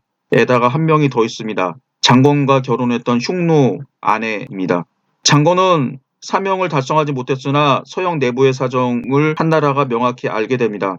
기원전 121년 한나라는 흉노를 정벌하여 하소해랑 지역을 뺏고 서역으로 가는 통로를 장악했습니다. 기원전 119년 무제는 다시 장건을 서역의 사신으로 파견했는데 이번에는 오손과 연락해서 흉노의 오른팔을 끊어버리려고 하는 정책이었습니다. 장건은 부사와 장사 300여 명을 이끌고 많은 소, 양, 금은 세공품을 가지고 떠났습니다. 당시 서역에 있는 흉노의 위세는 여전했고 서역 제국은 한나라를 잘 몰랐으므로 장건은 여전히 그 목적을 달성하지 못하고 기원전 115년 돌아왔습니다. 그러나 오손도 사자를 장건과 함께 동행하도록 해서 답례했습니다. 장건은 부사를 대환, 강거, 월지, 박트리아 등지로 보내는데 이들 여러 나라에서도 사신을 부사와 함께 한나라로 파견했습니다. 이후 무제는 서역 경영에 관심을 두게 돼서 해마다 서역에 사절단을 보냈는데 적을 때는 대여섯 번에서 많을 때는 10여 차례씩 그때마다 100여 명 또는 수백 명을 보내기도 했습니다. 기원전 110년에 한나라는 공주를 오손왕에게 보내어 그와 형제가 되기로 하였으나 뒤이어 오손왕은 흉노의 여성을 받아들였습니다. 아마도 당시에 서역의 여러 나라들은 중국과 흉노 두 나라 사이에서 줄타기를 하고 있었음을 알 수 있습니다. 무제는 두 차례 서역의 원정군을 보냄으로써 서역에서 유리한 자리를 차지하게 되었습니다. 1차 원정은 기원전 108년이었는데 누란, 차사, 이국은 한나라가 서역과 통할 때 반드시 지나야 하는 곳이고 한나라 사신의 왕래가 빈번해지자 두 나라는 근심하게 되고 마침내 한나라 사신을 살해하고 흉노 편이 되었습니다. 무제는 조판호를 보내 이들을 정벌하게 하니 이때부터 한나라 사신의 서역 사행은 방해를 받지 않게 됩니다. 기원전 104년 다시 이광리를 보내 대환을 정벌했습니다. 대환은 판열마라 불리는 품질 좋은 말의 산지인데 한나라에 조공하지 않았으며 한나라의 사신을 살해했기 때문에 한 무제는 무력으로 해결하고자 했습니다. 이 원전은 3년에 걸쳐 전후 20만 명이 출동해서 비로소 대환을 정복하고 한열마 1,000피를 얻었습니다. 이 전쟁의 결과 비록 얻은 것은 없지만 한나라의 위세가 파미르 고원을 넘어 중앙아시아 전체로 확대되었고 이때 여러 나라가 자재를 보내 입조하였습니다. 한나라는 수백 명의 군인을 주둔시켜서 거려국에서 둔전하도록 하여 한나라의 사자에게 보급하도록 하였습니다. 이때부터 흉노는 점차 서쪽의 위협을 느끼게 되었습니다. 흉노는 서역에 대해서 계속 관계를 끊지 않고 누란에게 한에 대항하도록 종용하였으며 한과 서역이 통하는 길을 끊으려고 하였습니다. 누란도 한나라 사신과 그 리졸의 수색과 약탈을 참지 못하고 여러 차례 한나라 사신을 살해하였습니다. 그러나 소제 때 한나라 사자인 부계자가 누란왕 안을 유인하여 살해하고 아내 동생 위도기를 왕으로 삼는 한편 그 국명을 선선으로 바꿨습니다. 그리고 사마를 보내 리사 40명을 이끌고 선선의 이순성에 둔전하면서 선선왕을 보호하니 이때부터 선선은 한나라에 복속했습니다. 이어서 남월에 대해서 살펴보도록 하겠습니다. 여기서 베트남의 역사를 간단하게 살펴보면은 베트남에는 우리나라의 단군에 해당하는 맹룡군이 있었습니다. 그 후손들이 문랑국을 세우게 됩니다. 이 문랑국은 진나라의 압박으로 남아했던 구락국에 의해서 정복됩니다. 그리고 진나라가 이 구락국도 정복하게 되고 남해군, 계림군, 3군을 설치하게 됩니다. 그러다가 남월이 건국되게 되죠. 남월 황제 조타는 원래 중국인이었습니다. 진정현에 살고 있고 현재 하북성 성도인 석가장시에 있는 하북성 박물관에 가면 조타를 기념하고 있습니다.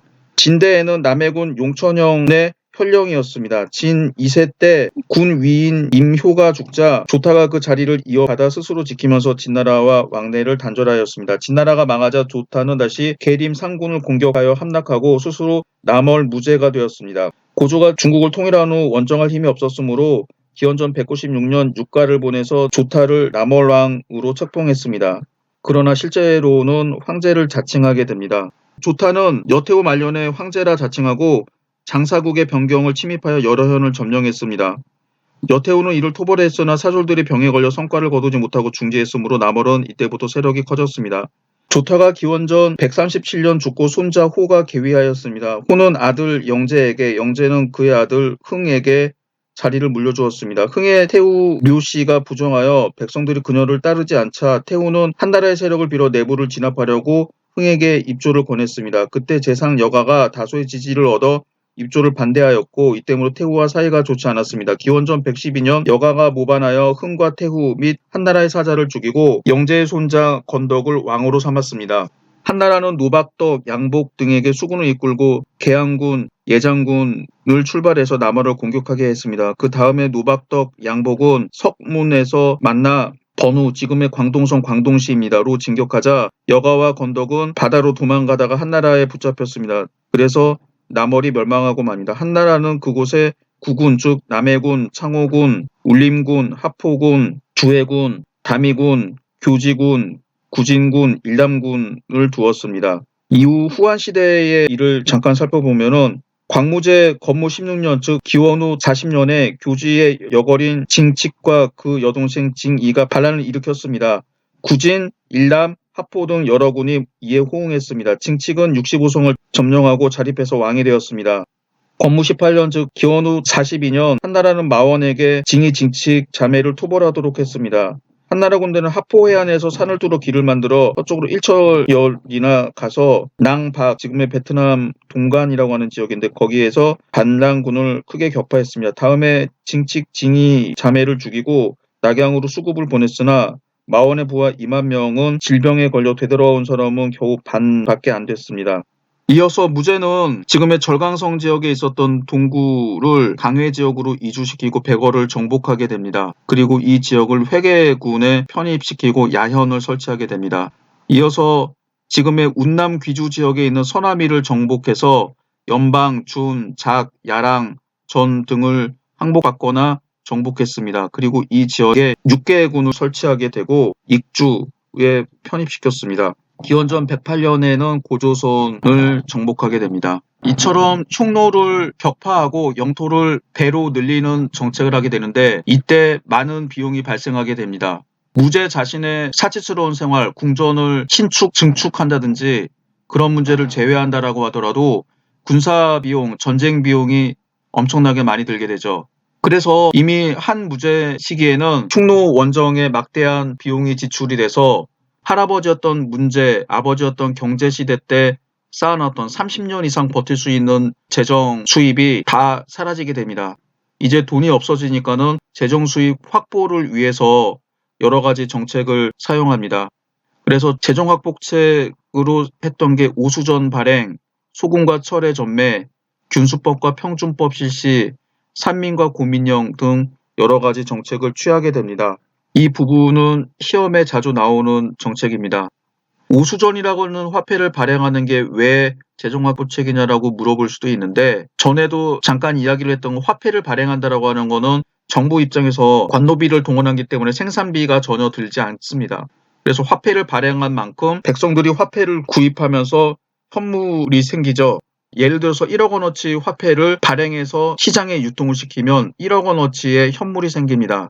그런데 한나라는 세금으로 인두세를 거두게 돼요. 1산에 120전이라고 해서 성인 한 사람당 120전을 거둡니다. 그리고 이런 말 하기는 좀 그렇지만 30세가 되었는데도 결혼하지 못한 여성에게는 5산, 즉 600전을 거두게 됩니다. 그래서 이 인도세를 화폐로 납입을 하게 되니까 원칙상으로는 이 화폐가 모두 국가로 환수가 돼야 되죠. 근데 실제로는 환수가 되지 않는데, 그래서 이론적으로는 1억 전의 화폐를 발행하게 되면 2억 전어치의 현물이 생깁니다. 혹은 현물과 화폐가 생깁니다. 실제적으로는 1억과 2억 중간 사이에 있는 1억 5천 정도의 현물과 화폐를 얻게 되는 거죠. 그래서 화폐 발행은 재정 수입 확대와 밀접한 관계가 있습니다. 그리고 그 전까지는 일반인들이 소금과 철을 생산해서 판매할 수 있도록 했는데, 이것을 국가에서 직접 관장하도록 했습니다. 균수법은 서로 다른 두 지역 사이의 물자 유통을 통해서 물가를 안정시키는 정책이라고 하는데, 이걸 쉽게 말하면 이런 거죠. A라고 하는 지역에서 쌀이 한 가마에 8만 원입니다. 그런데 B라고 하는 지역에서는 쌀이 10만 원에 팔리고 있습니다. 그래서 국가에서 이거를 A라고 하는 지역에서 B 지역으로 운송한 다음에 팔면은 얼마가 남죠? 2만 원이 남습니다. 이런 식으로 해서 재정 수입을 늘리는 방법입니다. 평준법도 물가를 안정시키는 이런 정책이라고 하는데, 이것도 마찬가지로 시간에 따른 차이를 이용해서 풍년일 때 쌀 한 가마를 3만 원에 샀다가 흉년일 때 7만 원에 팔게 되면은 4만 원의 이익을 얻게 되죠. 물론 풍년일 때는 시가보다 좀 비싼 가격, 흉년일 때는 시가보다 싼 가격에 팔긴 합니다만, 정부는 그 사이에 시세 차익을 거두게 됩니다. 무제 때 신설했던 세금들을 살펴보면 거선세, 상업상품세 등이 있었다고 합니다. 거선세는 백성들 중에서 수레를 가지고 있는 사람들은 해마다 1산, 즉 120전을 납부해야 됐고, 상인의 경우는 배 이상, 적어도 240전 이상을 납부하도록 했습니다. 그리고 배는 그 길이가 5장 이상일 때에는 해마다 1산, 즉 120잔을 납부하도록 했습니다. 공상상품세는 당시 산민전이라고 불렸습니다. 상품은 그 값에 2,000전마다 1산, 즉 120전을 납부했고, 공산품은 4,000전마다 1산, 즉 120전을 납부했는데, 전자는 세율이 6%, 후자는 3%였습니다. 이 두 가지 세금은 모두 소유자가 스스로 가격을 보고하도록 하였고, 숨기거나 보고하지 않거나 성실하지 못한 경우에 벌로서 변경에 1년 동안 지키게 했으며, 그 재물은 국가가 몰수했습니다. 동시에 정부는 고발을 장려했습니다. 이걸 고민령이라고 하는데, 모든 고발이 사실일 경우 국가에 귀속된 재물의 반을 고발인에게 상으로 주었습니다. 이건 사실상 돈 많은 사람들한테 돈을 뺏겠다라고 하는 조치라고밖에 할 수가 없습니다. 이처럼 여러 가지 세원을 발굴하기 위해서 세금 제도를 만들고 재정 수입을 확보하기 위해서 한 무제는 상인과 수공업자들을 등용하게 됩니다. 상옥량, 공근, 동각함양 같은 사람이 대표적인 사람입니다. 동근과 공각함양은 남양군 일대에 있었던 제철업자였었고, 상옥량은 상인의 아들이었습니다. 원래 지난 시대에는 칠과적이라고 해서 관리가 될 수 없는 7가지 규정이 있었습니다. 그 가운데 4가지가 상인과 관련된 규정이었는데, 한 무제는 이를 어기고 상인들을 등용했습니다. 이 가운데 상옥량은 여러 가지 세원을 발굴하는 데 적극적으로 성과를 거두었고, 후에 거사대부에 임명됩니다.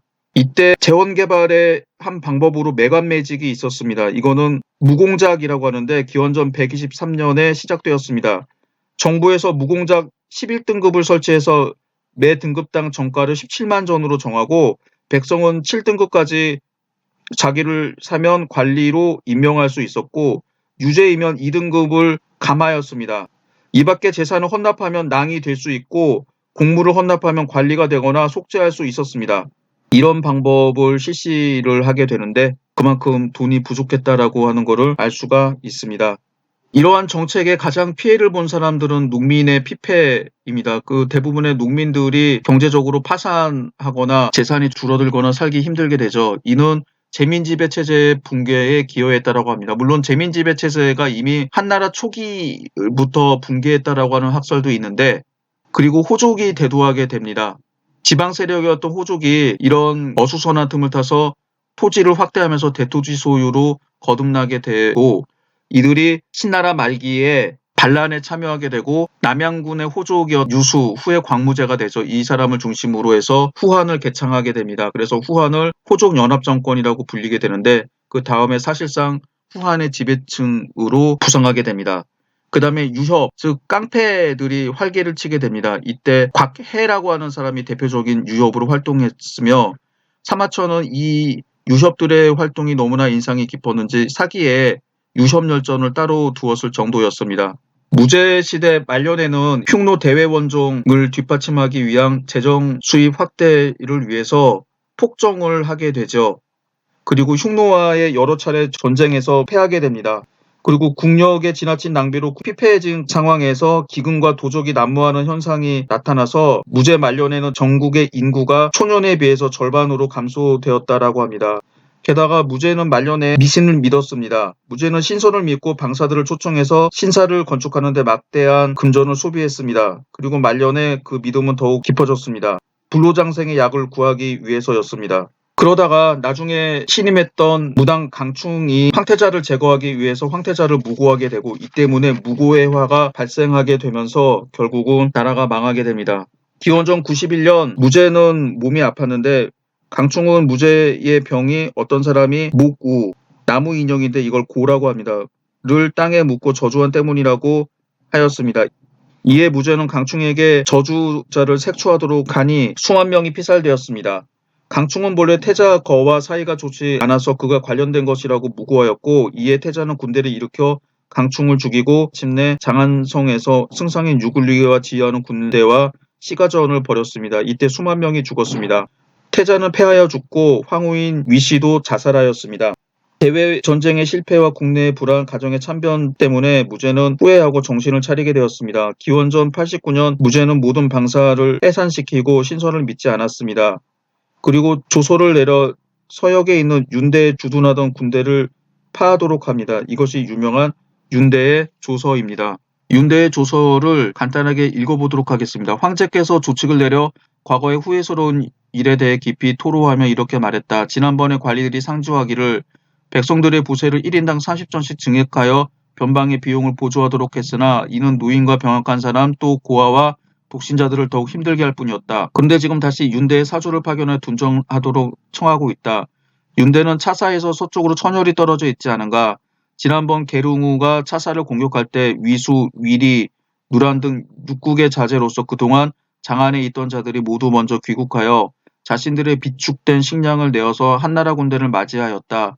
또 그들 스스로 무릇 수만 명의 군대를 내었고 왕들은 각기 스스로 군대를 이끌고 함께 차사를 포위하여 차사왕을 항복시켰던 적이 있었다. 한나라 군대가 성을 함락했을 당시에는 식량이 많았지만 병사들이 싣고 간 것만으로 원정이 끝낼 때까지 버티기 부족했다. 그래서 강한 자는 가축을 모두 먹어버리고 약한 자는 길거리에서 죽은 자가 수천 명이나 되었다. 그래서 짐은 주촌에서 낙이와 낙타에 식량을 싣고 옥문을 지나게 하여 군대를 영접하도록 했다. 중략. 이제 짐은 더 이상 그런 제안을 차마 듣지 못하겠노라. 중략. 지금은 마땅히 가혹함을 금지하고 함부로 세금을 걷는 것을 중지하며 근본이 되는 농사에 힘쓰고 마복령을 고쳐서 그 부족함을 보충하고 무장의 부족함이 없도록 하기만 하면 될 것이다. 군국의 태수와 상은 각각 말과 가축을 올리고 변방을 보강할 계획을 적은 보고서를 올리게 하여 함께 대책을 논의하도록 하라. 라고 했습니다. 그리고 다시는 군대를 파견하지 않았습니다. 그리고 승상 차천추를 부민으로 봉하여 천자가 백성들을 휴식하게 하고 또 부유하게 기르려는 생각을 하고 있음을 분명히 알리도록 하였습니다. 이 점이 시황제와 무제의 차이점입니다. 시황제와 무제 모두 제국 국가를 위해서 한 일이라고 하지만 대외 원정과 장성 축조, 대규모 토목공사 등을 벌였습니다. 시황제는 자기가 잘못했다라고 생각하지 않았기 때문에 자기의 잘못을 폭정을 고치지 않았습니다. 반면 무제는 자기 가정사에 참변이 생겨서 태자와 황후가 자살하는 그런 상황이 되자 정신을 차렸습니다. 그 다음에 황제의 세 가지 덕목이 있었다라고 했죠. 시기 질투, 독점, 무책임입니다. 시기 질투는 자기의 자리를 넘보는 사람들을 시기하는 거죠. 그 대상은 자기의 아들과 동생부터 시작을 해서 재상 혹은 유명한 장군들입니다. 독점은 권력을 황제 혼자 독점하는 거죠. 자기의 권력을 자식이나 마누라인 황후나 자기 동생들과 나누지 않고 황제만이 독점하는 겁니다. 마지막에 무책임. 황제는 무오류의 존재로 책임을 지지 않는다. 책임은 남들한테 전가하는 겁니다. 유명한 게 비록 자살하긴 했지만 명나라의 마지막 황제였던 숭정제가 지금 자금성 북쪽에 있는 경산공원에 있는 그 산에 올라가서 스스로 목을 매서 죽었다라고 하는데 그러면서 짐이 부끄럽게 죽는데 이건 다 짐을 보필하지 못한 신하들의 책임이다라고 해서 자기 책임을 신하들한테 떠넘겼죠. 근데 무죄는 100%는 아니긴 합니다만 자기의 개인적인 잘못에 대해서 백성들한테 공개로 사과를 하게 됐습니다. 이게 무죄가 그나마 말년에 잘한 일입니다. 무죄는 기원전 87년 2월 병이 위독하자 어린 아들 비릉을 태자로 삼고 곽광, 김일제 상관걸에게 섭정하도록 했습니다. 그리고 비릉의 어머니인 국가보인을 사사시켜서 모후가 출염청정할 수 있는 기회를 끊어버렸습니다. 그리고 태자를 세운 지 2개월 만에 죽었습니다. 54년 동안의 무죄 통치가 끝났습니다. 무죄 사후 한나라의 정치사는 외척정치라고 요약을 할 수 있습니다. 그래서 곽거병과 왕씨가 외척으로서 계속 정치를 하게 되고 결국은 기원 후 8년 왕망이 찬탈하게 됩니다. 이 부분은 나중에 다시 자세하게 살펴보도록 하겠습니다. 참고로 곽거병과 왕봉은 대사마 대장군 영상서사에 임명이 돼서 장군으로서 군대를 지휘하고 영상서사라고 하는 직함으로써 당시 권력기구였던 상서 조직을 장악을 하면서 권력을 행사했다라고 합니다. 이것보다 더 중요한 거는 염철 논쟁입니다. 염철론과 관련된 사료를 한번 읽어보도록 하겠습니다. 시원 6년 황제가 조소를 내려 승선과 어사에게 청구된 현량 및 문학들과 토론하여 민간의 고의에 대해 문학이 다음과 같이 답하였다. 제가 듣건대 백성을 다스리는 길은 지나친 일락의 근원을 방지하고 도덕의 단서를 발전시키는 데 있으니 만리를 억누르고 인의를 선양하여 군주가 이익을 중시하지 않는다는 모범을 보인 후에야 백성들의 교화가 이루어질 수 있고 민간의 풍속도 선량하게 바뀔 수 있다고 합니다. 그런데 지금 각 궁국에는 염관, 철관, 주각관, 균수관 등이 있어서 백성들과 이익을 다투고 있어서 인정 많고 순박한 풍속을 해치고 탐욕스럽고 비루한 풍조를 만들고 있습니다. 이렇기 때문에 백성들은 본업, 즉 농업입니다.에 나아가는 이가 없고 말업, 즉 상공업을 쫓는 이가 늘어나고 있습니다. 대체로 겉모양이 화려해지면 속 내용은 쇠약해지고 말이 성하게 되면 본은 훼손되는 법입니다. 사람이란 말업에 종사하다 보면 사치스럽게 되고 본업에 종사하게 되면 근면성실하게 됩니다. 백성이 근면성실하면 경제가 넉넉해지고 백성이 사치스러우면 굶주림과 추위의 고통이 생기게 됩니다. 바라옵건대 소금, 철, 수레 전매제도와 균수법을 폐지함으로써 본업을 진작시키고 말업을 물리치게 하여 농업을 크게 이롭게 하는 것이 마땅하다고 생각합니다. 여기에 대해서 대부가 말하였다. 흉노는 한을 배반하여 신속하지 않고 여러 차례 변경을 침략해 왔습니다. 이를 내버려 두자니 그들의 침략이 그치지 않습니다. 이에 선제께서는 변방 주민들이 오랫동안 피해를 입고 오랑캐들에게 붙잡혀가는 고초에 시달려 온 것을 불쌍히 여기셔서 이 지역의 요새를 구축하고 봉수를 갖추는 한편 군대를 주둔시켜 변경을 방비하도록 했습니다. 그런데 이러한 변경 방비에 소용되는 재종이 부족했기 때문에 소금, 철, 술에 대한 전매 제도를 시행하고 균수법을 실시해서 재정을 확충하여 변방 방비에 소용이 되는 비용으로 충당하고자 한 것입니다. 지금 토론하는 이들은 이러한 제도를 폐지하자고 주장하는데 그렇게 되면 안으로는 국고가 텅 비게 될 것이고 밖으로는 변방 방비에 필요한 비용이 부족하게 되어 요새를 지키느라 성루에 올라가서 고생하는 병사로 하여금 변경해서 굶주림과 추위에 시달리게 할 것입니다. 장차 이를 무슨 비용으로 충당하겠습니까? 그러므로 이 제도를 폐지하는 것은 마땅하지 않습니다. 염철로는 학자들의 분석에 따르면 당시 권력을 장악하고 있었던 광이 정적이었던 어사대부 상옥량 그리고 상옥량과 결탁한 상관거를 제거하기에 앞서서 정책 대결을 벌인 거라고 합니다. 여기서 보시는 것처럼 지방의 현량 문학이라고 했던 사람들은 한 무제 때 실시됐던 경제정책, 통제 위주의 정책이었던 전매제도를 폐지하자라고 주장했습니다. 반면 어사대부였던 상옥량과 재정관리들은 당시 변경방어와 흉노에 대해 싸우기 위해서 그리고 재정 수입을 확보하기 위해서 이런 정책을 폐지할 수 없다라고 주장을 하게 됩니다. 사실 이 당시 보게 되면은 어사대부 상옥량의 주장이 옳지만 대체적으로 곽강의 현량 문학들의 견해를 지지하게 되는 거죠. 그래서 기원전 81년 어사대부 상옥량과 현량 문학들의 이 염철 논쟁이 있은 후 조정에서는 곽고관을 없애고 민간에서도 술을 만들 수 있도록 했습니다. 그리고 기원전 44년 염철관을 없앴으나 국가에서 필요한 것이 부족해지 3년 후에 다시 부활해서 왕망시대까지 계속 두었다라고 합니다. 그래서 후한시대 초에는 염철관을 두지 않다가 장제 때 다시 두었고 화제 때 다시 없앴다가 현재 초에 소금 전매를 실시했다라고 합니다. 그래서 이 염철 논쟁을 통해서 염철 전매가 부분적으로 폐지가 되거나 이완이 되고 있는데, 이 논쟁은 단순하게 국가의 전매제도 폐지뿐만 아니라 전한이 팽창 정책을 계속할 것인가 아니면은 이전처럼 큰일을 벌이지 않는 이런 정책을 할 것인가에 관한 중요한 논의였다라고 할 수가 있겠습니다. 곽광은 권력 투쟁을 벌여서 상관걸과 어사대부 상홍량을 제거하게 됩니다. 초제가 즉위한 지 얼마 후 김일제가 죽어 삼두 정치가 깨어지게 되죠. 기원전 80년 상관걸과 아들 상관안이 연왕 단과 결탁해서 음모를 꾸미고 있다라고 하는 사실이 발각되고 연왕의 상서를 위조해서 곽광이 반역한다고 무고했습니다. 이때 소제가 곽광의 편을 들어서 상관걸 일족이 전부 다 제거됩니다. 곽광은 대체로 무죄의 윤제조를 시정 방침으로 삼아 세금과 요역을 경감하여 백성들을 휴식시키고 대외적으로 흉노와 화친하여 전쟁을 폐하였으며 대신 변방을 튼튼히 하였습니다. 흉노는 대체로 변방을 침입하여 왔으나 한나라는 그 정예들을 꺾었기 때문에 모두 실패하고 돌아갔습니다. 이 밖에 오한, 서역의 소국인 누란 등도 모두 한나라에 배반하였으나 한해에 엄한 처벌을 받았습니다.